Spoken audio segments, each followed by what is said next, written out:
You're also, is Yeah, that a Goonies t-shirt you're rocking now? it is indeed, yes. It Hey, was you bought for guys. a Christmas present for us. Christmas just gone. That is a cool I think design as well. That's like a very detailed, cool Goonies shirt. it is, yeah. But I noticed when I got the T-shirt that poor Martha Plimpton, she looks a bit off. Let's just see it. Oh, Like they were not kind to her when they're actually done the transfer of her on the T-shirt itself. She looks a tad bit off. she was my favorite of the Goonies. I did quite have a nice little crush on Martha Plimpton. Well, you can So probably guess who was the favorite of mine. Ki Kwan. yeah, well, obviously. Yeah. Yeah. Did you see him? Oh, it's a nice segue into the old Oscars there, Stu. Did you? How cool was it to see him back on the Oscar stage? I didn't actually watch the Oscars. Really? I don't watch them. The last time I watched the Oscars was when the BBC had them. That's a few And years ago, Sky, wasn't it? I've had them for a good 10 years before ITV got them. And Yeah. so I haven't watched the Oscars. It's just because I've always pretty much worked the next year. And so by the time when I get up and you get all the notifications through on your phone with me switching my phone off on a night time, when I get up, I get bombarded with emails and all that kind of stuff. You just Yeah. get bombarded with it and you just think to yourself, is it worth watching it? And with the advent of things like TikTok and all that kind of stuff these days, you pretty much just get the highlights. So I have pretty much seen the Oscars without actually seeing the Oscars. You've just seen them in 4,000 1-minute chunks. Pretty much, yes, being repeated ad nauseum on my TikTok feed because it's just completely askew with Oscar stuff, anything to do with music, kookery, and lots of horror film criticism and stuff like that. That's my TikTok. Yep. I don't even know what's on mine because I have this thing on TikTok where I follow anybody back who follows me, and I'm pretty sure that 90% of them are probably dodgy bots. But so I just don't look at what other people are doing. Yeah. I just post silly gifs now and again. But with the Oscars thing, we did watch it this year because ITV had it, and it's like we're going to record it and then actually watch the ceremony. But then I had to go on like an 18-hour social media blackout because I thought I'm going to get the email notifications from Variety or whatever. People are going to be tweeting about it. Oh, so-and-so won. You're like, brilliant. I don't need to watch it now. And so I went on a full blackout until we watched the ceremony on the Monday afternoon. And sure enough, if I hadn't have gone on a blackout, Abel would have sent me a message, which he did at 2:05 in the morning, going, Christopher Nolan finally got one. I'm like, I'd have been pissed if I'd have not gone on a blackout. Well, I thought you would have been watching it. It's like, well, I would have been, but there's no way Annette would have stayed up till 2 a.m. to watch an awards ceremony. Just wouldn't have happened. Well, actually, it would have been 4 a.m. by the time it all actually finished. I think it started early this year for some reason. It started early and then started 5 minutes later because of protests or something. But surprise. I know that, yeah. So we watched it on catch up anyway and just fast forwarded past like all the Jonathan Ross bits because in between, in the commercial breaks, in the actual broadcast, Jonathan Ross with a bunch of people were all chatting about what we've just seen. So I'm like, I don't need to watch that. So we fast forwarded past most of them. I wonder if he actually misses film criticism, Jonathan Ross, considering he hosted the film show on BBC. So I wonder if he actually misses that kind of stuff. Like I think I would. I mean, I would, yeah. You're the perfect person to ask. I know you still do your tweets and you still jump on podcasts and stuff, but do you still miss doing the Monday movie show as much work as it was? Yeah, pretty much, yeah. But I think Twitter is sort of like, or X, is a good sort of like way to alleviate that a little bit with the pithy remarks that I do. So, it sort of like limits on your scope on how you can get past a film. So you've got to make sure that what you put in those characters is enough to sort of like help somebody's decision whether to not see the film or to see the film. Yeah. But you have to be, it's an interesting way to actually get your thoughts across. But I do miss it. And it's less work than doing the Monday movie show. I'm guessing you don't feel the need to watch every single brand new film in time for a Monday so you can put your tweets out. Do you feel more relaxed when it comes to your film watching nowadays compared to the podcasting days? Still watching as much? I've still got my stupid Stu criticism head screwed in every single time I watch a film, so that is definitely not changed. But sort of like a blessing in disguise not doing the show is the fact that my cinema closed down in the middle of last year. Annoyingly, it closed down not long before Barbenheimer happened.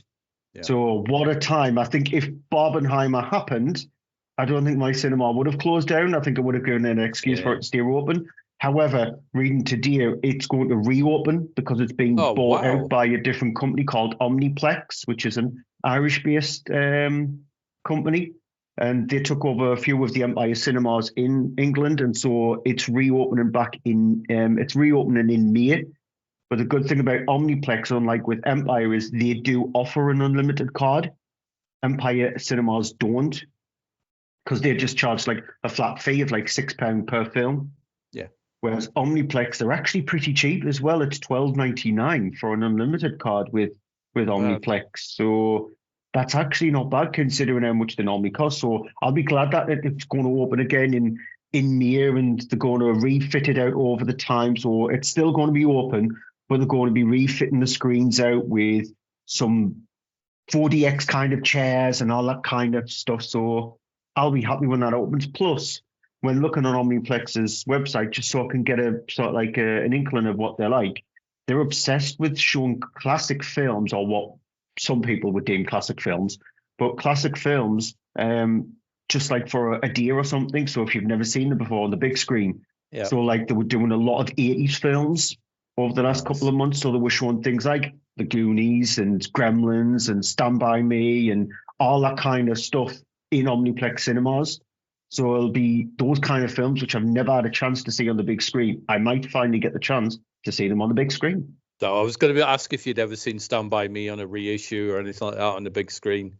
No, that would be amazing for you. Would it be in your like all-time favorite film and stuff? Yeah. Has part of you not thought, I'm going to go work at that cinema?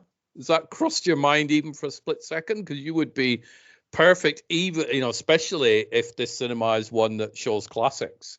Because you'd be a really cool program person. See, the thing with cinemas is some of them merely have part-timers working there. So they don't have a lot of full-timers, and I would need at least a full-time shift, so at least 35 hours a week. That's what I would at least need. But I would put you as an assistant. You're like, no, not being funny, but you're not somebody who do you want the large popcorn or do you want the medium? No, you're well above that level. You should be the sort of person who maybe is trying to make deals with Studio Canal or whoever going, we want to show you a film for a night, we want to do this. You'd be like a management type level. I would have thought if I had the money to buy a cinema, hell yeah. Yeah, I would love to do that. Plus, again, they have a tendency to show a lot of small films as well, Omniplex. So they don't just, because that was the problem with Empire. Empire, pretty much, if they were open when Barbie was on and when Oppenheimer was shown, they would have taken up at least half the screens. Yeah.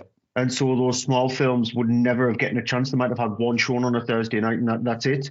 But again, looking on Omniplex's website is, yes, they give precedent to the big films, but the smaller films, that give them a chance as well. So I'm hoping that these actually follow suit, this Omniplex, when it opens in May, and hopefully it'll be a good cinema, because we need it in Sunderland. We've got bugger all else here, apart from it was passed by the government, and it was part of when it was at the House of Commons as well, just so we could get funding. There is a movie studio opening up in Sunderland. It is going to be the biggest movie studio in Europe. So bigger than Pinewood Studios and places like that.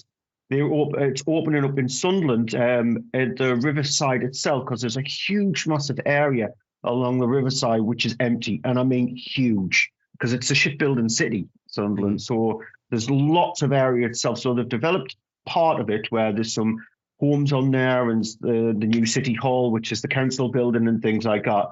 And then a huge, massive stretch of it.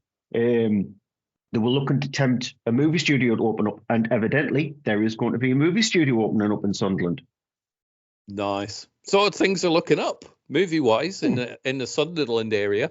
My dream for Stu Miller is the cinema opens up, you rent out a screen for 2 days, and you put on a horror film festival. and you just sell loads of tickets. People show up, watch loads of movies in that one screen, and then you end up doing like a yearly movie festival. I know people that do it that way, and they've been running for quite a few years. But let's sort of like mix it up a smidge and do horror movies one day and animated films the next. Yep. Because it's only fair, because if you want children to actually come and sit to it as well, horror movies one day, animated films the next. Come on, little Davy, this is Human Centipede.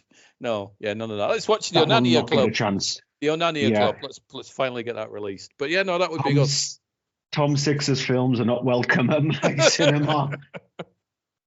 Even though there is another Human Centipede potentially coming. Is there really? That's not going to be directed by Tom Six. Oh. That is going to feature a female protagonist rather than just the male protagonist through each one of the three films itself. And they're looking to divulge away from the centipede and potentially go down a different route. Like there were toying ideas with caterpillars and things like that. So, oh, Jesus. Yeah. We don't need that, do we? No. So what good horror? We're going to shift on to the Oscars soon, but what good horror films are? Did we talk about Inside? Because I've finally watched that. I don't know if we've talked about that. I don't know. I love that movie. It's been on my list for years, and I thought, because I knew the premise, i.e., pregnant woman, we want your baby, and I'm like, that just sounds harsh. It sounds really unpleasant, and I don't want to watch it. But Second Sight did a reissue of the Blu-ray with all the singing, dancing extras and all of this sort of stuff on, and they sent me a screener disc. So I'm like, okay, it's daytime. I'm gonna watch it. Let's. And because it's a home invasion movie, I love home invasion movies. I adored Inside. I'd be on the edge of my seat all the time, and it was as brutal as hell for me. But I really like that film. It's got a place on my list of horror movies that I'd recommend. Really like it. Yeah, I really like Inside. It's part of the French extreme horror stuff. So yeah, I love that Julian Moreau and Paco Plaza. Well, there's even Spanish stuff. So with the Rex stuff, Paco Plaza, with Alexander Bastillo's movies and all that kind of stuff. So some of them are really nasty, but really good. And Inside is a good anti-Christmas film. It really is. It is a Christmas film, isn't it? Yeah, it's set on Christmas Eve, isn't it? It's really good, but I told Annette about it. I'm like, it's harsh, but it's really good. And she loves home invasion movies. So at some point, we're going to sit down and I'm going to introduce her to it and see what she thinks of it. But I think she'll like it. She'd really love like Martyrs and a lot of the European stuff. So fingers crossed. I also watched from 1981 Nightmare in a Damaged Brain, eventually, which has come out on Severin. That was an interesting film. One of the old video nasties. Pretty harsh, still pretty violent, but I enjoyed it. It was interesting. Yeah, it's a weird one. It's a bit of a weird one, but yeah. Movies I did watch. I generally don't moan about films that I don't like. I watched Napoleon. Right. Joaquin Phoenix is really good in it. The battle scenes by Ridley Scott, the battle scenes are really good, but everything else, I'm like, what am I watching? My brain kind of switched off a lot of the time through that film. I wasn't a huge fan, which makes me sad because we both love Ridley Scott. He's a great director, but that's definitely not up there as one of his triumphs, I don't think. Yeah. Have you watched? Is that one you've watched yet or not? I haven't watched it yet. I am getting around to it because it didn't really grab me. So like when I watched the trailer, etc., it just didn't really grab me. It's probably one of those films where I'll eventually will get round to watching it, but it just wasn't something there that sort of like grabbed me. So I haven't seen it yet. And the other one I started to watch, I got about 45 minutes into it and I bailed out, was Ferrari by Michael Mann. I don't know what was going on with that film, but I put on Facebook that I'd found a cure for insomnia. And then put a picture of Ferrari. But like loads of people are coming back going, no, it's really good. This is a return to form for Michael Mann. And I'm like, really? When did he leave form? I don't know. But I just couldn't get into it. It's just weird watching these Hollywood actors all doing their fakey Italian accents. It's like, just sounds a bit off. So I kind of bailed out of that one. Yeah, it seems to be the case as of late. Just get Italian actors. Yes, Just exactly. just get it simple as that. But they don't think like that. They just think, oh, we need some star names in the film itself just to make it sort of like a bit more of a cash grab Yeah, kind of situation. But they yeah, don't think about there are Italian actors out there who actually speak Italian without yeah. sounding like they're from a Lolo or a sitcom from the 70s. Yeah. Just do that. So I bailed out of that one. So what have you watched? Have you watched anything that's you would recommend and that's exciting or? Couple of films I would recommend, couple of films I would highly not recommend, definitely wouldn't recommend at all. So recommend wise, I've seen June Part Okay. 2. Yep. So I would definitely recommend it.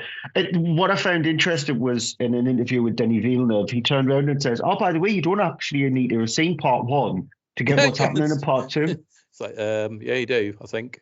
I mean, I've not seen Because part 2 or part 1 yet, but Yeah, because he said there's a recap at the start of part 1. There is, part 2, sorry. There is, but it's not enough to sort of like get you up to speed as what's happening because it's not like a previously on Doom Part 1. It just doesn't do that. So yeah, you'll definitely need to see part 1. It's on Netflix anyway, yeah. June. I have it. I bought the Blu-ray when it came out, so I've had it sat on the shelf for a couple of years. But I'm not a fan of watching a film that's like, chopped down the middle. And oh, by the way, in a couple of years you'll get the conclusion to it. I'd rather watch it as one story. So I fully intend when Dune 2 comes out on Blu-ray to go, right, I'm going to sit down and watch both parts and watch it in like a oneer. My question to you about the Dune 1 and Dune 2, do you think it would work better if I say watch part 1 on a Saturday and watch part 2 on a Sunday, or go watch the first one and then maybe a few weeks later watch the second one? How do you think it would work better? I would probably see one deer and then the next. It's going to be hard to see a watch it in a one for the whole thing because you're going to be sitting there very close to 6 hours. Yeah. If you watch in one go. Because the part 2, it's not a sequel, it's part 2, takes place pretty much as soon as part 1 ends. So there isn't that much of a gap in between. So it's not like a 20 years later situation. There is not that much of a gap in between it. So because the way the story flows, if you do watch it, say on the Saturday and then 2 weeks later you watch Dune Part 2, you might have forgotten some of the stuff that happens in Dune Part 1. So you might have to jump on YouTube and watch a recap video or something like that. So I would probably say watch Part 1 on the Saturday and Part 2 on the Sunday. So then you're fully caught up, because it's not the fact that the story is not complex. It is, even though on the surface it doesn't feel like it isn't. It's just about warring factors. They're trying to grab hold of slaves and the thing that's on the planet that everybody wants, which is spice. Yeah. So it's a pretty much simple storyline on the surface, but there are so many different levels that you dig down into Dune that you might end up forgetting some of it. And so you'll think, well, I don't recognize that character and I don't recognize that story strand. So it's probably best to watch one on one day and the next part on the next day. I will do that. But yeah, I fully intended to watch them both. But then obviously part 2 was delayed quite a chunk. So I've just, Dune 1 is sat there on my Blu-ray shelf, just, gathering dust, or gathering sand. But I will get it watched at some point. The soundtracks for both films are amazing. I've listened to the soundtrack for Dune 2 and the music's fantastic. So I am looking forward to seeing that more, but obviously with the visuals and stuff. So. And the cinematography is outstanding. Hoyt van Hoyten, who does the cinematography for Denis Villeneuve on a lot of these films, you can see that it's actually from the guy who did the cinematography for Blade Runner 2049 or Arrival. You can actually see, because there is a specific camera style for Hoyt van Hoyten in these films that he's done with Villeneuve. So you can definitely see that. And as I was having a conversation with somebody in work a couple of days ago, in regards to, I love a film that's brave enough to take color away from it. So you'll have a film itself, which is predominantly a color film, but then there are elements where it just zaps away color. And there is a part in Dune Part 2, which it does that. It just takes out the color itself. And that was the best thing about the last Thor movie. Because the last Thor movie was garbage, utter garbage. It was, yeah. But when it introduced Christian Bale's character, it had elements where it had zero color to it. It was like in a black and white monochromatic kind of feel. And I love when films are actually brave to do that, and it does it in Dune. But the difference between Dune Part 2 and the last Thor film is Dune Part 2 is very good. The last Thor film is very bad. So what's your thoughts on Dune 2? Because some people are saying, oh my God, this is like the best movie ever made in the history of cinema. This is it. It's the benchmark now. How good is it? I hear the sound design is really, really good in Dune 2. Yeah, it is really good. It's one of those rare films that falls in the category where the sequel is just as good as the original. Because there are very few and far between those kind of films where a sequel is actually better than the original. Because for some reason, when it comes to sci-fi and horror, especially when it comes to animation, it's sort of like a get out of jail free card in a way. Because a lot of people think that Toy Story Part 2 is better than Toy Story, or Kung Fu Panda 2 is better than Kung Fu Panda. How to Train Your Dragon 2 is better than the first one. So animation, I think it's a given, but horror movies and sci-fi films are so hard, where the sequel's actually just as good, if not better than the original. And this one's just as good. It's not better than the original. It falls on the same kind of level as the original, but that's still a good benchmark to actually go to follow on. So yeah, it is a really good film.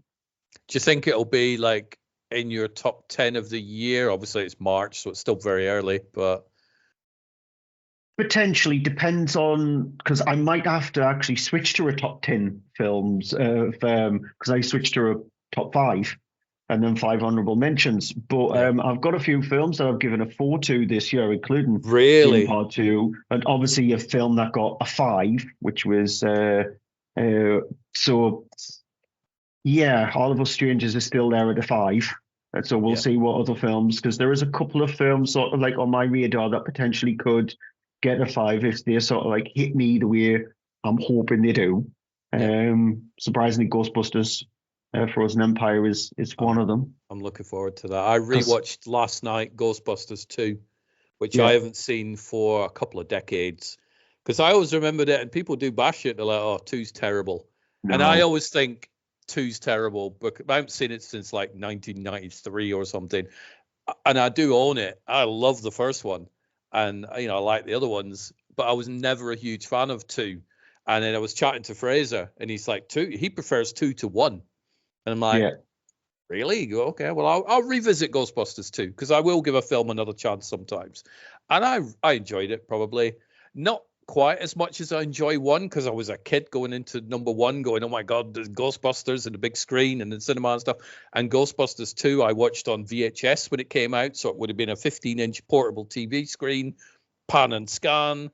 Wasn't a cinema experience, so clearly that knocks it down a bit. But I had a blast watching Ghostbusters 2 last night. I really enjoyed it. Thought it was nearly as good as 1. The way I always look at Ghostbusters 1 and 2 is I treat them very similar to the way I treat Alien and Aliens, because I believe that Ghostbusters is more of a horror film than a kid's film. Yeah. Because there is a lot of adult elements with inside Ghostbusters that you don't realize until you're an adult when you watched it. Because the thing you only care about when you watch Ghostbusters is the Ghostbusters, Slimer, and the Marshmallow Man. And that's pretty much it. Yeah. Yep, that's it, isn't it? So, and then when you watch it as an adult, you realize the sexual undertones to it, the amount of horror that's actually delved into it, even including the ghost, the lady librarian ghost. Yeah. That scares the crap out of you. And when you watch it as an adult, very similar to like Poltergeist, it's that kind of thing with Poltergeist. You don't realize how much horror elements are to it. So that's how I treat Ghostbusters, like with Alien. Alien is a very claustrophobic sort of like horror film, horror sci-fi, whereas the second one is an action sci-fi with horror tinges. The second Ghostbusters film is more of a comedy, because they lean a lot more into the comedy, but there is horror undertones to it, but it's more of a comedy with horror elements to it. And so that's how I treat Ghostbusters 1 and 2. Very similar to the way I treat Alien and Aliens.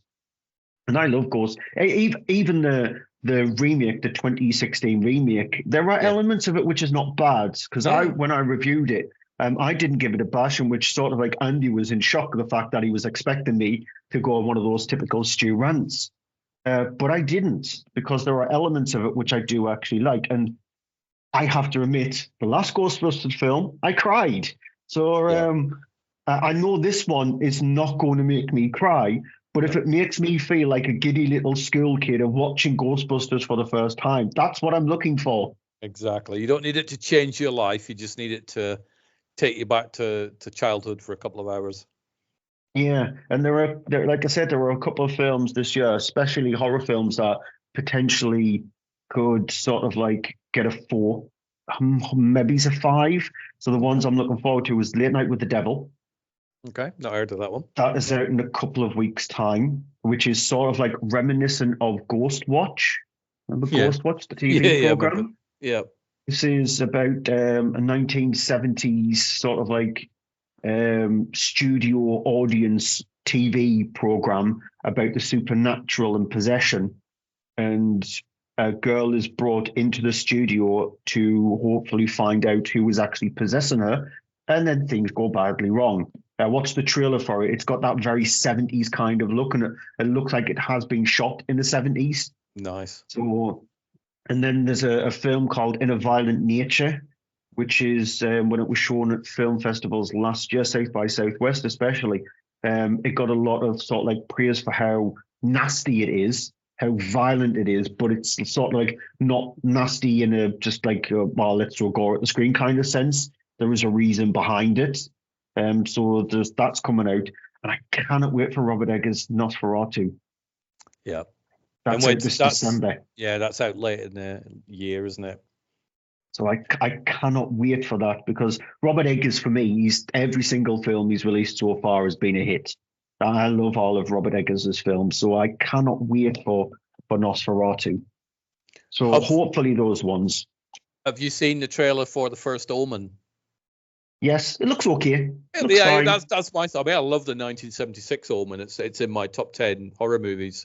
And to do a prequel to that one, it's like, okay, I'm interested. I'm not gonna get my hopes too high up, but it looks okay. I'll check it out. But yeah, Rose Glass has got a new film out in a couple of months' time, which I loved. Scent Maud. Scent Maud's a brilliant film, so I'm expecting good things from that as well. So there are a few horror films out this year which look like it might sort of like bring horror back to the forefront again.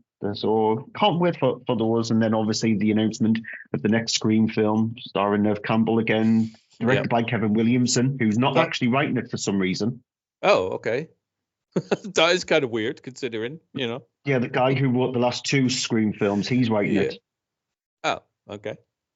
So yeah, there's that. Because the directors of the last Scream film, the reason why they're not doing it is because they've got a new film coming out in a few weeks' time called Abigail. Right, yeah. Which you might have seen the trailer for Abigail, which looks a lot of fun. It looks like Ready or Not, which they directed. So it looks like that kind of silly, gory, nasty, ripped blood all over the place kind of fun, which is what Renfield should have been last year. This is what this looks like it's going to actually be. Yeah, Renfield was rubbish. Yep. So Abigail looks a lot of fun as well, and I think it's out in April. So hopefully it'll stick around a little bit for when the cinema opens up in my town centre, so I can actually go and see the cinema in my town centre rather than have to trudge quite a few miles away just to see it on the big screen. Get your unlimited card and go, right, I'm just going to camp out in the cinema for the whole weekend. Just, that would work. Especially considering the ideas that they've got for food and stuff like that at that new cinema they're opening up as well. And they're going to have proper reclining seats and what have you. And so I'm going to be in absolute heaven, just like, I'll do me work from remotely. And so during the day, just find us the quietest part of the cinema. I'll do my job and then just go in and watch films. That kind of works. What is the worst film you've seen this year then? Which one springs to? I have one that I've seen, and it's The Beekeeper. That's not good. No. I give The Beekeeper a 2. Out of 20? Out of 5. Really? So, because I just only have a scoring system now of 1 to 5. I don't have anything in between. I drop the points. Because there is a film that I watched today that if I could, I would have given a 0, but I've never given a film a 0. Never. Because it was made, so it deserves something. Yeah, and so, and if I kept the point system, I would have literally given it a 0.5. I didn't even give Winnie the Pooh, Blood and Honey a 0.5. I gave that a 1.5, which, by the way, the sequel is out at the end of Yes. the month, and it looks okay. Okay. It I hope. actually Do looks you know what? pretty decent. I hope it is okay. I mean, I'm sure you and I agree in that we never hope a film is terrible. Yeah. Even if we think it might be terrible, we never go, "Oh, I hope it's really bad so I can destroy it." We like every film to hopefully be good.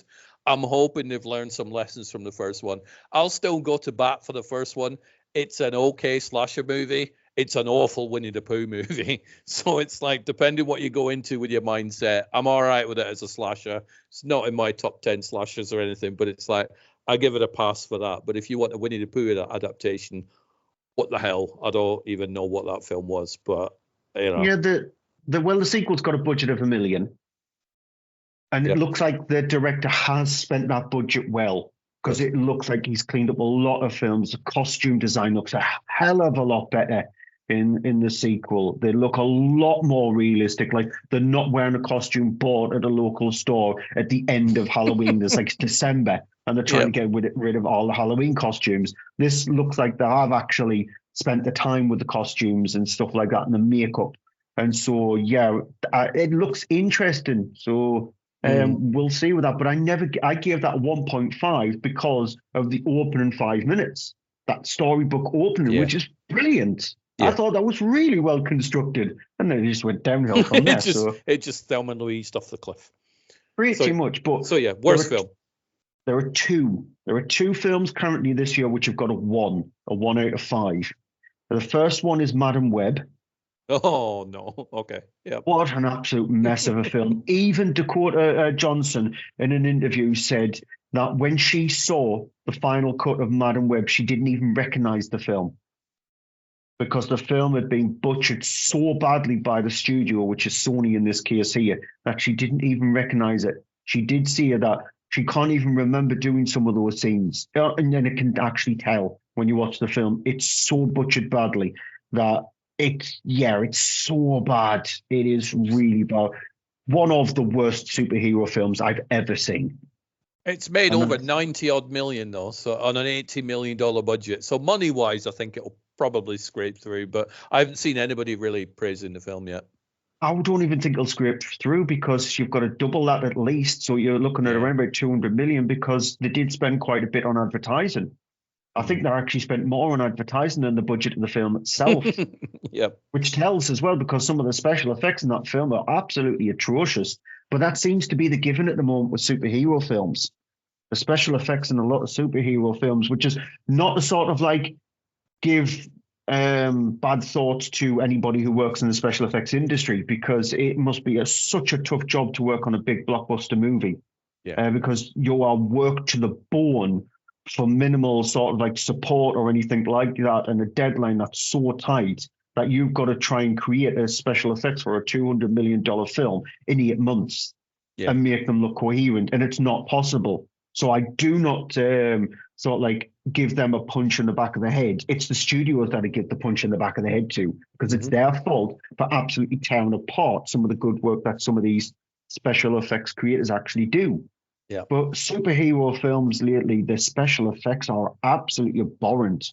Considering when you look at films like Godzilla Minus One, which is on a budget of 20 million, and the special effects in that look phenomenal. So Madam Web is awful, awful. Okay. And then the other one, because there was a film, I watched two films today, and one of the films I watched was called Frogman, which is a shaky cam found footage film, very stereotypical. It looked like Blair Witch Project. Like the first 45, 50 minutes of the film, there's just nothing happens, and then you see the Frogman thing. That's Okay. not the bad film. The bad film is a film called Camp Pleasant Lake. Oh, that's on my list of films to watch actually, because I know that I don't know people in it like I know you, whatever, but I know some names that are in that, so it's like, oh, that's in. So yeah, not good. Oh my God. I'm guessing a Friday the 13th ripoff by that title. No, not even No? that. Okay. Everything about the film is woeful. It is woeful. Just like there is nothing redeeming about the film. Like it's got Jonathan Lipnicki in it. Yeah. and you can guess who he plays. In the first 2 minutes, you will guess who Jonathan Lipnicki plays. You guess everything to do with the film itself. The acting is some of the worst I've seen in a very long time. The acting in Winnie the Pooh, Blood and Honey is better. Just the kills, there's no imagination behind them. The plot, there's zero imagination behind them. The storyline is awful. It's shot so woeful. The sound design it has sort of like orchestral sounds when it doesn't need it, when nothing is happening in the film at all. It has this orchestral score. It just does not know what to do with its plot and its story. It's woefully awful. Oh, no. So just if you're after something that's going to give you an absolute migraine because you question yourself why the hell you watched it, then by all means watch it. But again, it's just terrible, terrible film. I watched a film last week, which I think is from like 2018 or something, and it's Blackbird, starring Michael Flatley. Yes, Riverdance Michael Flatley. It's written by, directed by, starring Michael Flatley, and I think it wants to be a James Bond movie, but really it's a James Bond movie. I was watching that thinking, this is awful. And funded by him. He funded the film as well. Everything by it. It had good locations in it, pretty scenery and stuff. It looked good in the Caribbean and whatnot. But I couldn't work out why I wasn't stopping the film and going, do you know what? I'm going to go watch something else. I ended up watching it all, and it's like, I don't know why I'm just weirdly fascinated by this film. Somebody said, I think it was a vanity project. You think it was a vanity project? You think? Where's the doubt? Yeah. It was the weirdest film I've seen this year. There were some good elements to it. Ian Beattie was in it. I always like seeing him. But Michael Flatley as a James Bond character, no, it's not going to happen, Michael. It's just very, very unusual, strange film. So please just don't watch Camp Pleasant Lake. Just don't watch it. Skip it. Life's too short. Good. You're like, you know what? However, also mention like a film that I'll probably wait for it to be on some kind of streaming before you watch it is Blumhouse's new film, Imaginary. Okay. Yep. It's ironic that a film with the name Imaginary has no imagination to it whatsoever. Oh no. Honestly, it isn't. The only good thing about it is they use people in costumes for a couple of elements of the film itself, not giving anything away in the last like 20, 25 minutes. Yeah. But it's devoid of anything of interest.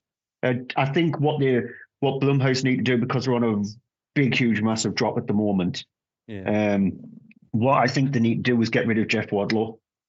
Because he's just an awful director. So just get rid of him, because the next film, they've obviously got multiple films coming up, but they need Lee Winnell to actually release his next film. And they need to go back to what Blumhouse was actually good at. Yeah. But as of late, they've just really dropped off a cliff, because Night Swims was not very good at all. And Five Nights at Freddy's as well was just devoid of anything of interest. That was cut badly, so it could actually get a PG-13 in America or a 15 over here. It's not a 15-rated film. Considering that Willy's Wonderland and the Banana Splits films, Willy's Wonderland's not even good, but the Banana Splits films as well, which didn't even deserve to be as fun and entertaining as it is, absolutely outdoes something like a Blumhouse film. So you question what the hell are they doing at the moment? And Imaginary is just another one of those. It's so generically woeful. There's nothing of interest in regards to it. So I feel sorry for some of the actors in it, because they were trying, but there's just nothing there. And it's a shame, because it's like, I love Blumhouse, or the early Blumhouse, because you go, it's going to be a relatively low budget film. They're going to have used their imagination to maximize what I'm going to watch for this budget. And I'm going to get something, like your Purges and your Paranormal Activities and stuff like that. And I'm going to enjoy them. But there's a lot that I've seen on the Blumhouse list where I'm like, don't know if I'll watch that one. So it's, like you said, hopefully they'll get back to what Blumhouse was, because that's what made it what it is, without jumping off a cliff. It's starting to become like the Lionsgate.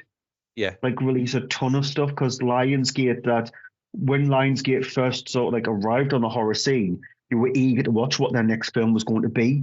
Like when Saw came out and stuff like that, you were thinking, oh, Lionsgate's going to release a good film. So you used to go to Global and Blockbuster and see what Lionsgate's got coming out next, and you go, I'm going to watch that because I know, yeah, it might not be the best film they've released, but it's still going to be entertaining. And then they released so much dross, like straight to DVD, absolute tripe, that they just fell off a cliff and then disappeared for a while, and then they've come back, Lionsgate. But that's what Blumhouse is starting to become.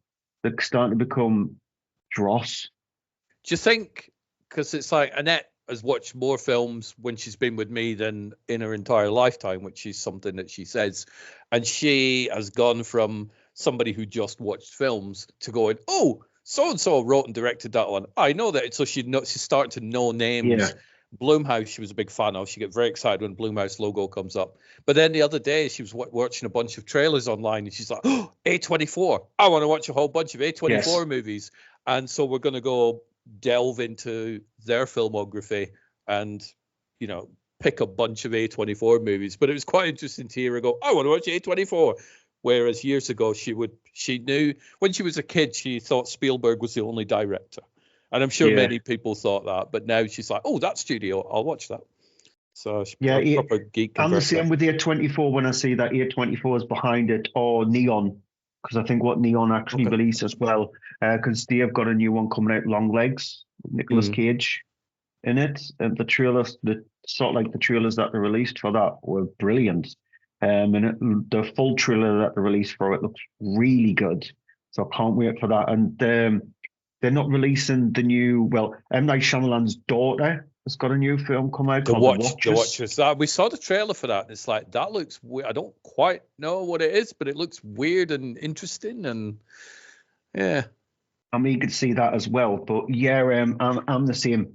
As soon as I see A24, I know, oh, this might be interesting.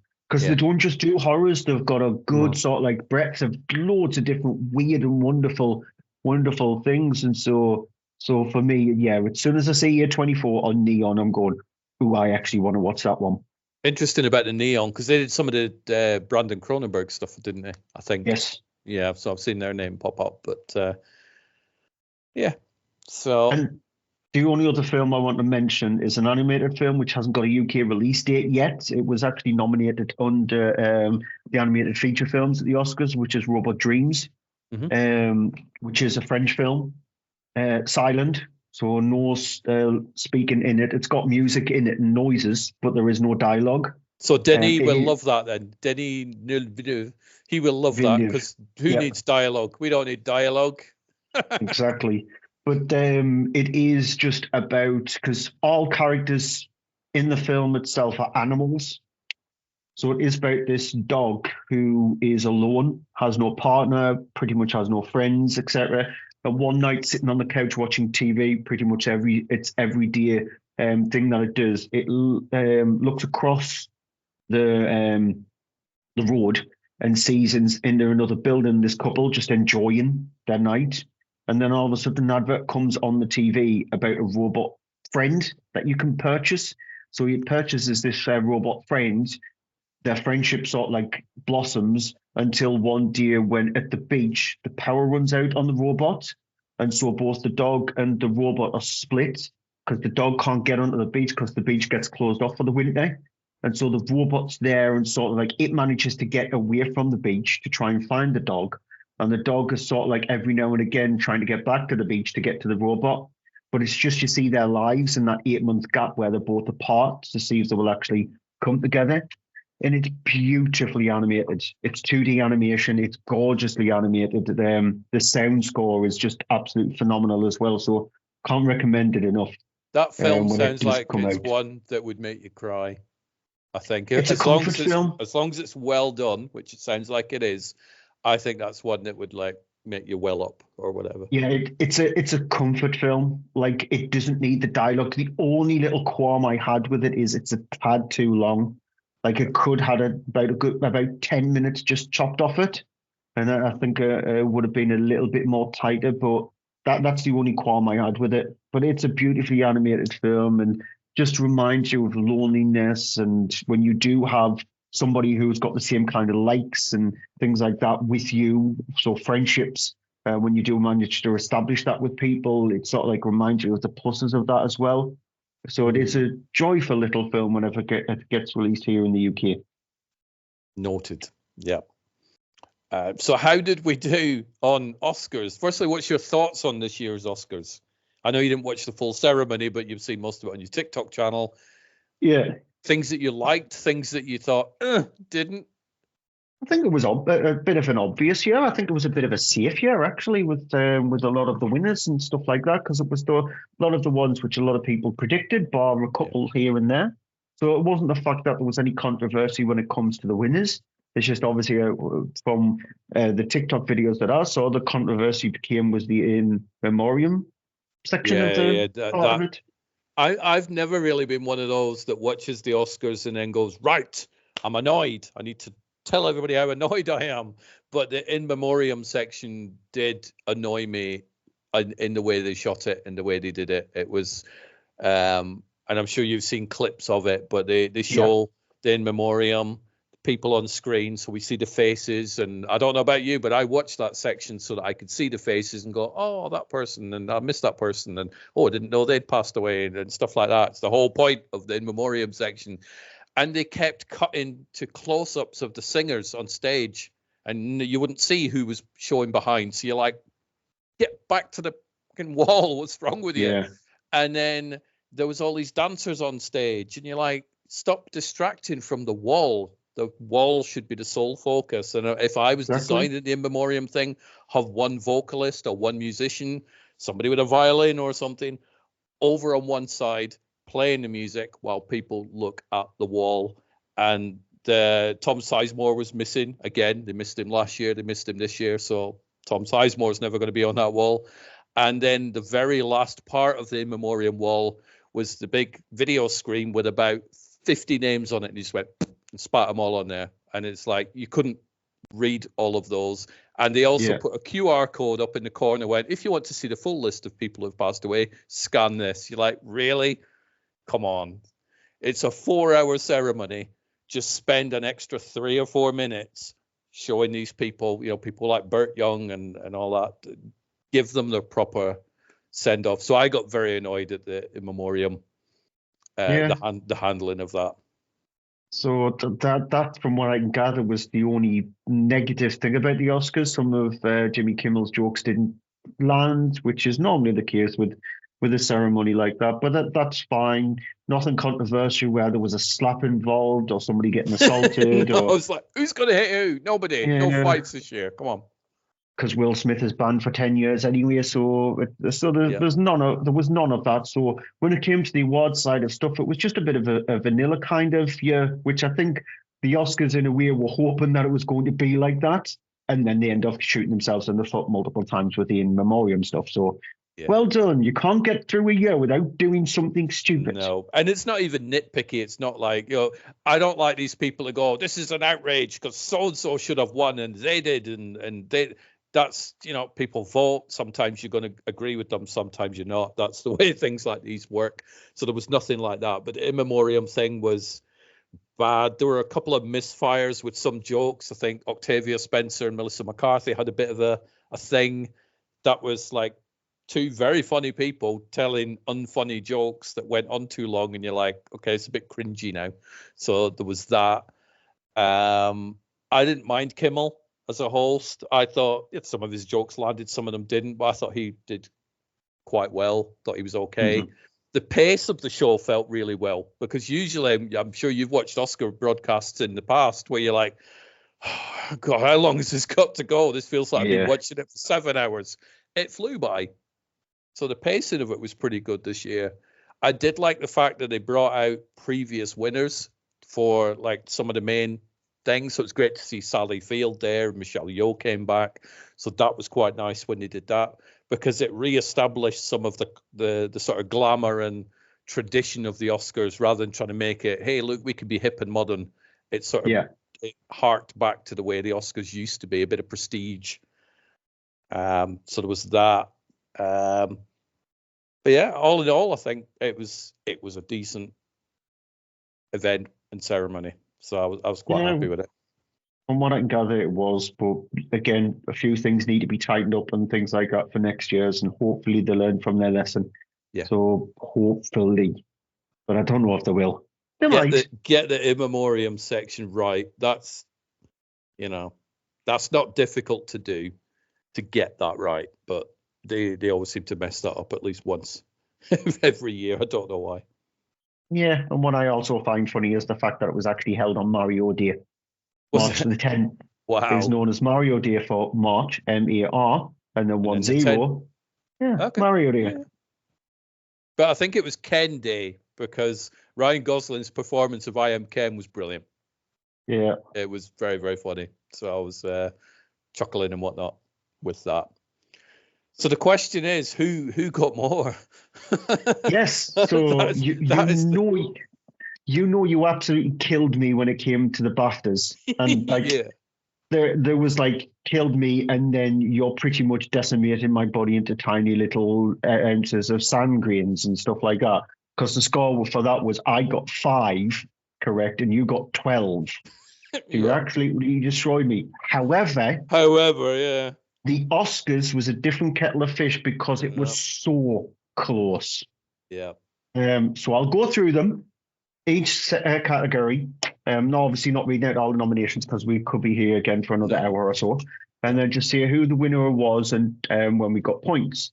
So we'll start with the obvious one, actor in the leading role. We both got it right, Cillian Murphy, Oppenheimer. I was very happy to see Cillian get that. However, I wouldn't have been disappointed if Paul Giamatti had got it, because I'd seen The Holdover since, and he was really good in that. But yeah, that's another one of the films that I've given a 4 to this year, The Holdovers. Good movie. Because it does feel like a film that was shot during the time when it was actually set.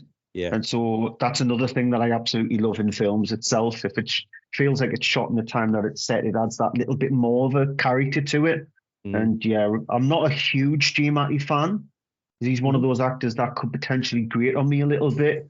Yeah. But I think his character in that one there just had enough charm when it needed to be, and when he's sort of like being the acerbic kind of person that he is, there's sort of like that charm sort of like balanced it out. Yeah. So yeah, The Holdovers is a really good film. Then moving on to actor in a supporting role.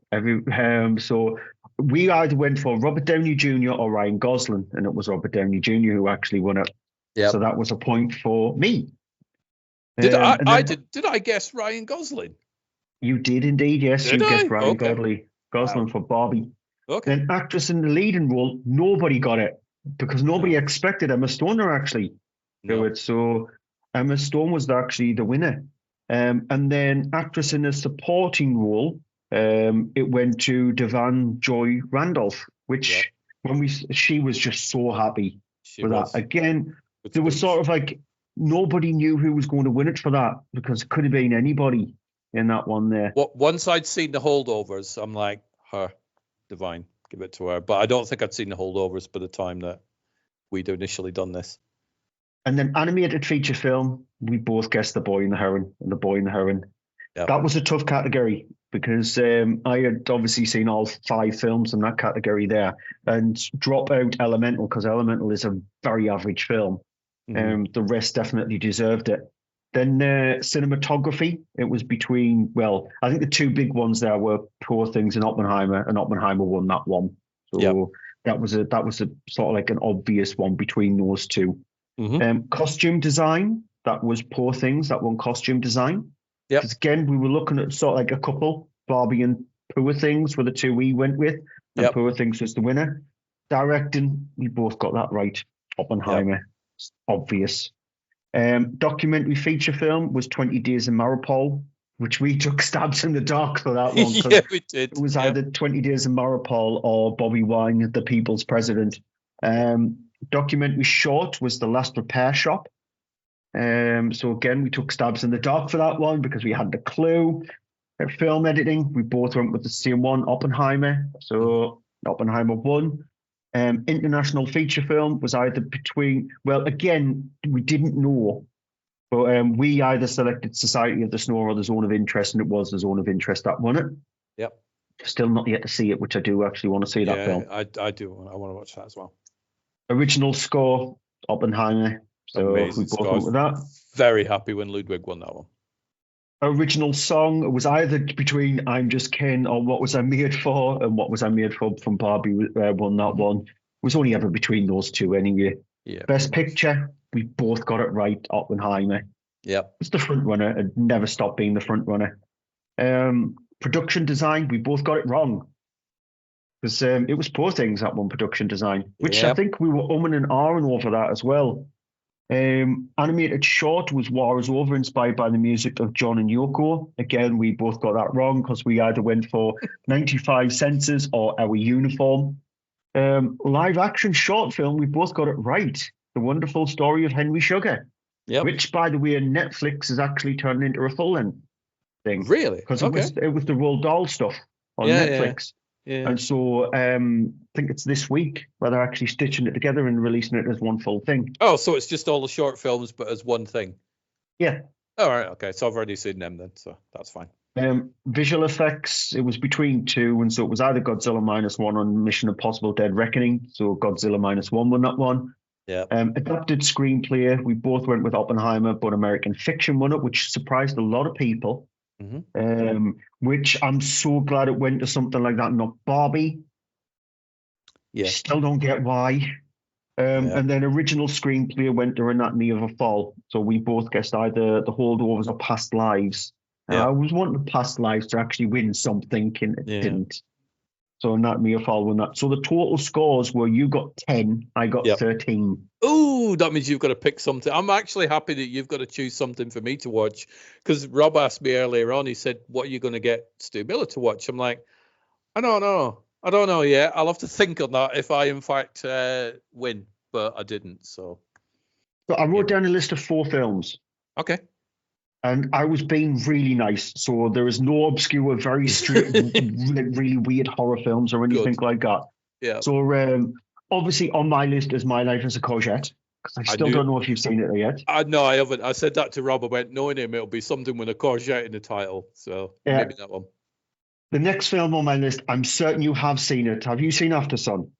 Yes, good film. The Paul Mescal film. So I put that sort of like at the bottom of my list because I wasn't sure if you'd seen it or not. And then the next film on my list, again, and I'm not sure if you've seen it, Leave No Trace. Not seen that one.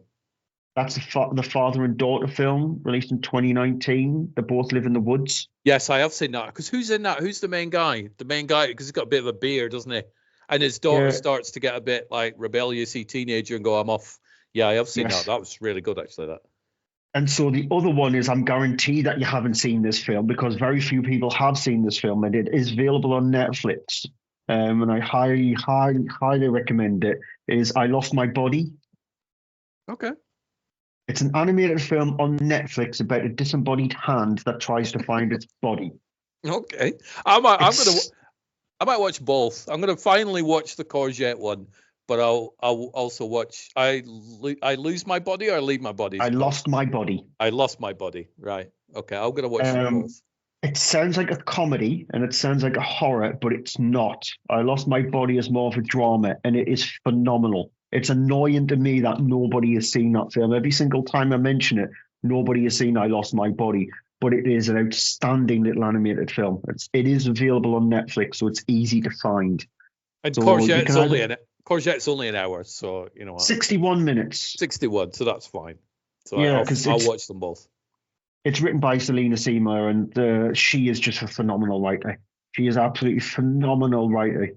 So My Life as a Courgette, or I Lost My Body. I was going to suggest Petite Maman as well on the list, because that's a small little French drama, which again, very few people have seen, and I adore that film as well. It's such a comforting film. Isn't that one that Mark Kermode was fanfaring as well when that came out? I seem to remember him mentioning it quite a bit when it came out. Maman.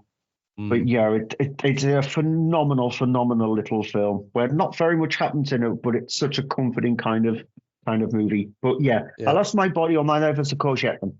I was nice. You were nice. Yeah, that was my only request, is don't make me watch, like, I don't know, I can't even think of these nasty horror films. I'm sure something gerbils or hamsters or guinea pig movies. That was the one. Guinea pig stuff. Like, don't make me watch no guinea pig stuff. That's just mean. They're so hard to find anyway. So I was trying to think of films that I sort of like reviewed over in the last like 5 years. that would have been easy to find, that very few people will have seen it. And I knew you'll have seen After Sun. I was just sort of like, if you hadn't seen it, I would have turned around and get, you have to watch After Sun. Yeah, it's really good. I had a feeling you'd have seen it. And Leave No Trace again. I had a feeling you'd have seen Leave No Trace. I saw that. Ben. It's somebody because I've forgotten his name, but he's been in other stuff that I'm like, oh, that's him, is it? I know he was in something afterwards, but good movie. His name is coming to mind, but I can't think, and I'm probably going to remember it, but at the end of this. But yeah, so I lost my body on My Life as a Courgette. Right, I'm definitely going to go for Courgette because that has. I'm just looking up Leave No Trace now while I'm doing it because My Life as a Courgette has been on Ben Foster. There we go. That's it. That's sort of stop you going mad at 3 a.m. going, it's Ben Foster. No, I would have it because I have that annoying thing where because I've seen so many films, I know the actors, directors, whatever, I know the names. And then when I'm talking about it, my brain will just go blank, and then all of a sudden it'll be, there you go, there it is. Search through my IMDb filing cabinet in my brain, it'll go, yep, there we go. Plus, it's bad if anybody's listening to us talking and then we don't obviously give the answer because it annoys them as well. So I also watched Priscilla. I got around to watching that, the Sofia Coppola film, which I enjoyed. I can imagine Elvis fans aren't too happy with it because it makes him come off, not the god that people made out, makes him come off as a human being who had a bit of an ego. But that was a good film because that finally dropped on Mubi, which I took the recommendation from you for £1 for 3 months of Mubi. Yes. And that's pretty much the only film I've watched on Mubi at the minute. So I'm going to have to sit down and just delve in and see what is in there. There was some really good stuff on Mubi. If you're after very obscure films, Mubi is probably the best streaming platform to watch stuff on. So I think they've got a female directed season on there at the moment. They release a brand new film or a new film to them anyway every single day. So the way they do it, rather than just have loads of films released at the end of a week or something like that, there is a film on it every single day, and then they'll only stay on there for a certain period of time, and then they'll go off the platform.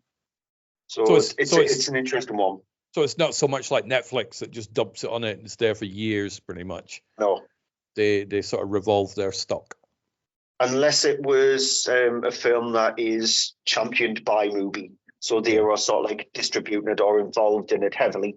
Then it'll actually steer on there. But if it's a film that they'll only have a certain short period of time for it, it's sort of like it's a good way to do it because it refreshes the catalogue all of the time, so you know you're going to get something interesting and obscure to actually watch. And it is a really good platform because obviously you go onto a Netflix or an Apple, you go, oh, I know that face, I know that title, that was at cinema, I know it, and there's a familiarity about it. With Mubi, you can go in and 90% of the stuff you're like, I've never heard of any of this. And so it seems like it's a really good platform where you just go, let's just roll the dice and watch something and hopefully discover a gem. But what you said there's a lot of good stuff on Mubi. Do you think whoever chooses the things that goes on Mubi has got a good selection? Yeah. You can definitely tell they've worked sort of like in the movie industry a little bit, because the films themselves are an interesting selection. Ironically, considering how much of a Studio Ghibli fan that I am, they had a Hayao Miyazaki short film on Mubi, which I hadn't even heard of. Wow. But it was what he created well before he actually founded Studio Ghibli in 1982. He created this animated short, I think it was in the early 70s. And it's only like a 6-minute animated short, and that was on Mubi. And I have a tendency to do that. Put things on there from directors who you know the director, but you just go, they did that. Yeah. And so, I picked up a few interesting documentary shorts and things like that. Because at the moment, I've been diving into a rabbit hole of watching horror shorts on YouTube. There are a ton of them on YouTube and some really good ones as well, which put to shame a lot of full-length feature films. Yep. So Mubi has a tendency to do that. They'll have films on there from directors who you know, which you'll have never heard of, and you go, really? That's from them, and you'll watch it. So use up the 3 months while you can. Yeah, definitely will, yeah. It's a tad expensive outside the 3 months. What is it? What's the price of it? I think it's something like $11.99 a month. Yeah, so it is. yeah, it is a tad expensive outside of that. So because the way it's curated and with it being a specialist kind of streaming platform, it doesn't have the power of like a Netflix where it can have a 4.99 tier or something like that. So just use it as much as you can. Mm. Well, And then every now and again, they do deals like this. Yeah, well, Apple are the same. I'm currently on a 3-month trial of Apple, and previous to that, I was on like a 2-month trial of Apple. So Apple quite often. I was chatting to somebody about streamers today, and they were like, I've got about 5 of them. I'm like, no, I pay for one, and that is ITVX, which used to be BritBox. BritBox are going in April, buy BritBox, and because we were watching a lot of like the old Grange Hills and stuff. We're like, they moved them all over to ITVX, so now we pay the $5.99 for that one. But that's the only streamer that I pay for at the minute, because everything else I juggle them. So I'll have one for a month, like Amazon Prime. Signed up for that for 1 month, battered it, watched all of Reacher. Right, well, caught up with that. Cancel Prime. Then I'll probably do Disney in a month or so and catch up on a bunch of Star Wars shows. So I do revolve them quite often. It's a bit of a headache because you've got to remember when they lapse and all that sort of stuff. See, the way I do it, if I do that, is I cancel it as soon as I've actually set it up, pretty much, because then you still get the month. But I only pay for, to my knowledge, because I do pay for Prime, but I use it for Prime delivery, and for Twitch. So Amazon Prime Video was sort of like a bonus for me. Yeah. That's the only one that I do pay for, because Netflix, I get it free through Sky. Because I've got a Sky Glass TV, and so I get Netflix. It's the basic thing through Netflix, but I get that free through that. I also get Paramount Plus free through Sky as well. I've got that for 6 months because part of their VIP thing, sometimes they drop deals like that. So I've got that free for 6 months. I've got Disney Plus free for a year because I've got that with my phone when I upgraded my phone. That was part of that for a year. So I don't pay for that neither. And Movie was the only, I paid £1 for the 3 months. Pound for 3 months, it's a bargain, isn't it? So Prime is the only one that I actually pay for. But the rest I get for free. Is there a cut-off point? Is there a cut-off cost where if you're paying for all these streamers, or let's just say out of all the streamers there are, if you just could choose one, which is the best streamer for you? Which one do you like the most? Paramount Plus is not very good because the selections of stuff on there is not the best. Yeah. Prime is a mess. It's an absolute mess because it's an absolute headache to navigate around. Then a lot of the stuff that it tries to force you to watch is just very low budget crap. Anyway. So annoyingly, it is Netflix because the way Netflix curate their stuff, it's easier to find things on Netflix. I think their recommendation algorithm is better than Prime's, because Prime's, like I said, is garbage. It's utter garbage the way you could watch something that was just like a 2-star to your brain, and that's all it's going to show you. And you don't want to watch constant concurrent 2-star films. Or if you watch something on Freevee, which, by the way, Prime is looking to drop as well.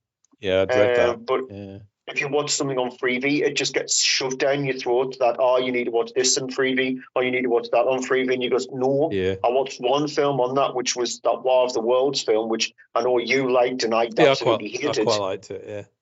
Because nothing happens in it at all. So I watched that, which fine's got adverts, good way to actually support it. And that's the way you do it rather than just charging people for it and showing adverts, Prime. So I would, knowingly, I would have to say Netflix. And the thing is with Freevee, the advert thing isn't too much of a pain. It's not intrusive. A couple of adverts sometimes, and depending what time of the day you watch it, sometimes you don't even get adverts. If you've been watching like an episode or two of a show you're binge watching, then I've gone through times where there hasn't been any adverts. Cut to ad, then there isn't. Is there a cut-off point with regards to cost? So let's say, Netflix, what is your right, I'm out. You might be the best platform, but I'm not paying that. I'm done.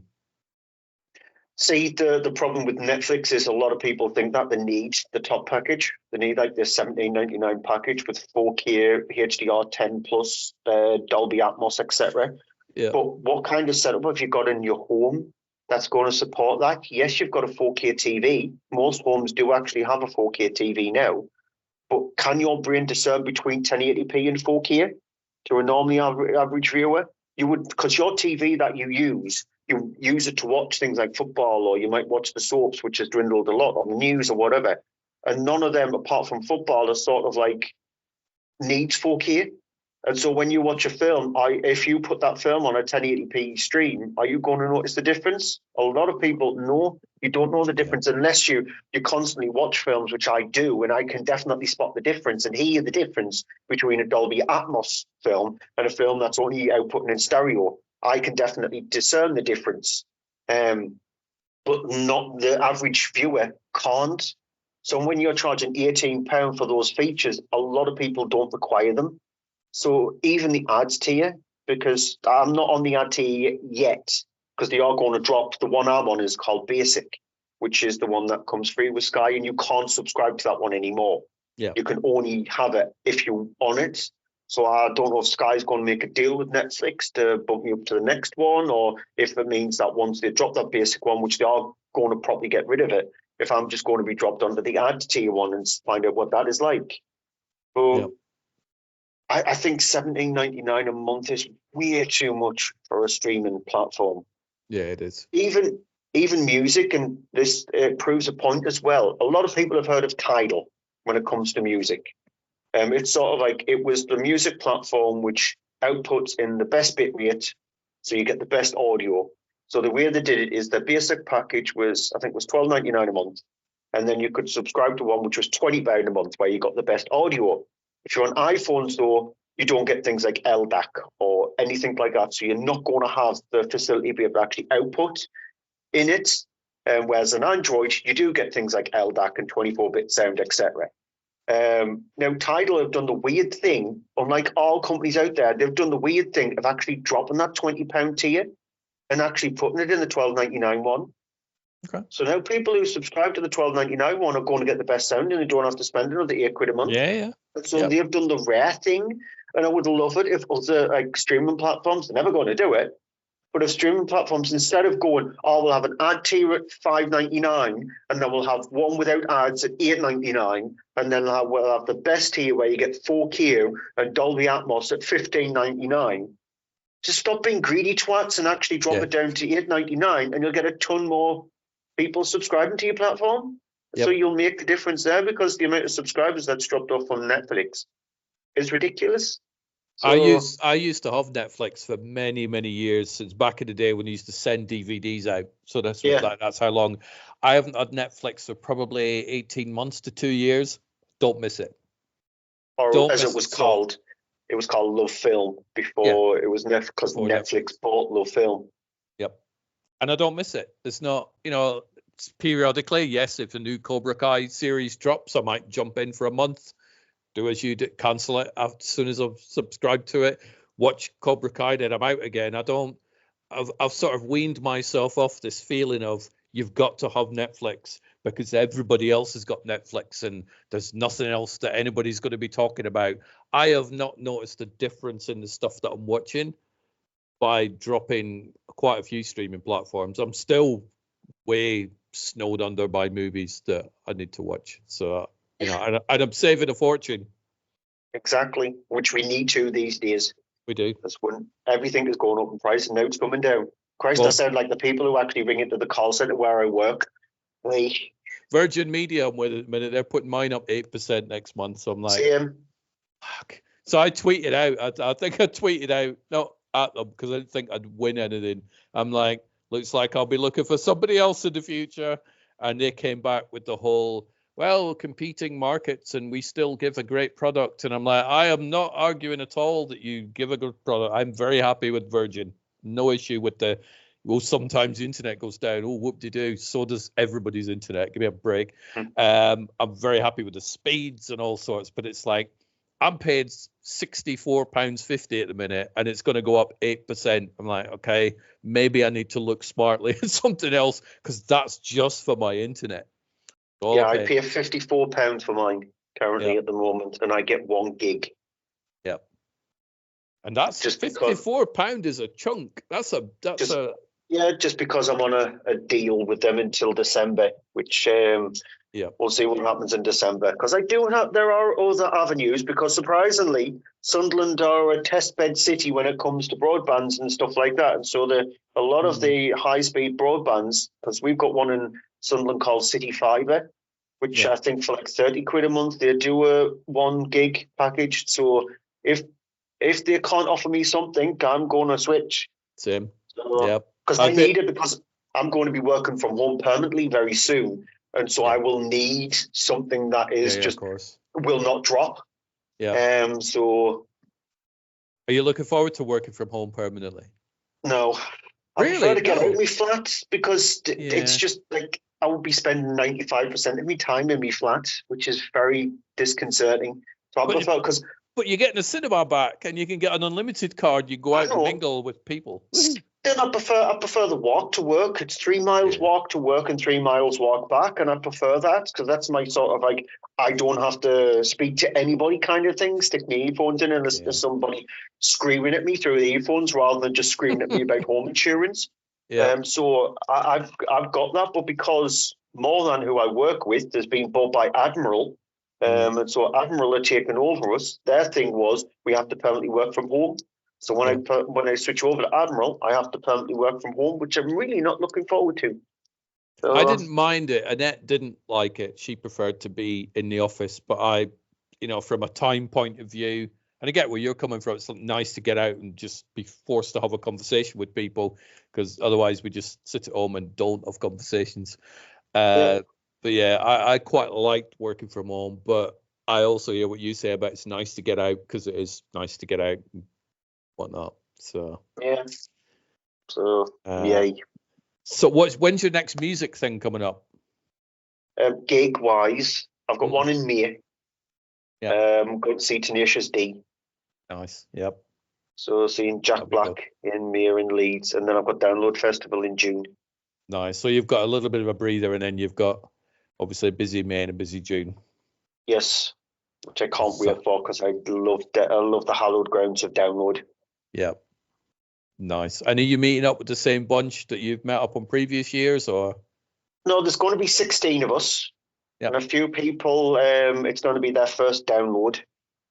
So that'll be an interesting experience for them. So it's going to be slightly smaller than 2023's, because that was like 120,000 people there in 2023. So this year they've cut the capacity down. So it should be very much akin to 2022's Download, which will be slightly easier to get around. Yeah. So I can't wait, because the best thing about Download is the signal is just non-existent. Good. So it's so hard to be able to actually just get even a text message through or check emails or whatever. So you're pretty much cut off from the outside world for 5 days. That sounds like bliss, doesn't it? Yeah. So, and surprisingly, and you think, what, really, you do this? I take my tablet with this and I download a couple of films on it. Oh, yeah. No, I did do that. If there is that on the Wednesday and Thursday, if I cannot be bothered at all to actually go, I'll just go into my tent, stick my earphones in, and that's where I watched The Rig on Amazon. And I just download a couple of films and I just watch them. Yeah. Oh, no, there's nothing wrong with that. Annette and I do that. When we go on holiday, we download like a full season of something, and sometimes we don't end up watching it, but it's always there in case we need it. Yeah, exactly. That's if I cannot be asked to actually speak to anybody in my camp, and just you go and get drunk, and I'm going back to my tent. I've got some snacks from the co-op, because there is a co-op at Download. Got some snacks from the co-op. I've got some snacks with me here. I'm just going to stick me noise cancelling earphones in, which don't pretty much work, because there's a plane going to go flying across you. Even though I've got actually better noise cancelling earphones, because I'm just testing them tonight, and so the ones I've got in there were even better than the ones that I had, because they supposedly cancel out 98% of noise. Yep. So I've got these, and so they'll put these to good test at Download. So we'll see. But yeah, it's just, I don't want to speak to you. Leave me alone. I'm watching this. Yeah, go away and come back in like a day. Exactly. Yeah. And what are you going to watch tonight? After this, we'll wrap this conversation up, and I will go tell Annette that I lost the Oscar competition and have to watch My Life as a Courgette. What you destroyed me at the BAFTAs, which I think for you're thinking that's the main one. Yeah, a little bit. Considering it's British related rather than just Americanized stuff. So at least you can lord that over me. So one each. We One each. won Yeah. one each. Yeah. Not watching anything tonight because I'm not at work tomorrow because I'm at work this weekend. So I've got today off and tomorrow off. So I'll probably just watch some buddy playing Final Fantasy VII Rebirth on Twitch or something. Yeah. I don't know what I'm going to do. I'm going to go watch some TV or something. I'll be watching Masters of the Air on Apple, which is really good. The new Band of Brothers TV show. So that's dropping weekly. I like shows that drop weekly now. I've kind of got back into that way of thinking rather than just binge watching a whole thing over a weekend. Shows your age, doesn't it, when you get so used to watching TV shows once a week again? Yeah. It just shows your age. It does. And then I'm going to scroll through Mubi and just, put a list of interesting things that I may watch over the next few days on that. But, yeah.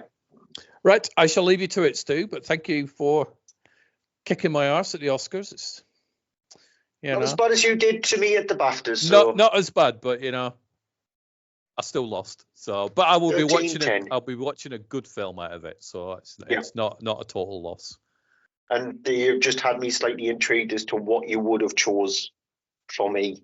Yeah, I genuinely don't know. I will ponder it, but it's like, obviously there's the instinct going, let's go for something that I really don't want to watch. What does he not want to watch? Let's make him watch Top Gun Maverick again. That sort of thing. But I wouldn't have done that. I would have put a lot of thought into... Have a little bit of a think. And as what they were trying to do at work, they were trying to find a film that I have not seen. And it's not the fact that I've seen every single film ever going. No. And so, they were trying to find a film that I had not seen. They found a film called The Wraith, which I had not even seen. Oh, The Wraith's great. Charlie Sheen. Yes. That's in my top 100. If you like 80s movies with like 80s soundtracks, like a lot of the sort of, remember that sort of period in the 80s, like I think Dream Warriors and stuff had it, where the soundtrack was littered with heavy metal or metal, so whatever the genre of songs were. The Wraith is kind of like that, but The Wraith's a cool film. So I would suggest that to go along with your workmates. It's great. They caught me out with that one, so have a little bit of a think about it. Try and think of a film that I have not seen, rather than the film that, I wanted to watch Top Gun Maverick again, or I want to watch this again. Yeah. Try to be a film that I have not seen, and then throw it on Twitter. Come up with like a list of maybe 5, because you'll probably have seen some of them, and we'll see which ones you've not seen of that. And then I'll make a deal with you. I'll watch it, and then the next podcast that we're on, you tell me the thoughts of either I Lost My Body or My Life as a Courgette, and then I'll tell you my thoughts of the film that you've selected for me. And that'll be the main topic for the next podcast. I'm going for The Wraith because I love The Wraith. It is in my top 100. And it's probably, if you've not seen it, I know you've not seen that one, and your workmates have recommended it. So I would say The Wraith. So I'll watch The Wraith. I'll give you my thoughts on the next podcast that we do. Brilliant. All right. Well, you enjoy your evening, Stu. You too. And I will chat to you soon. Bye-bye. Right.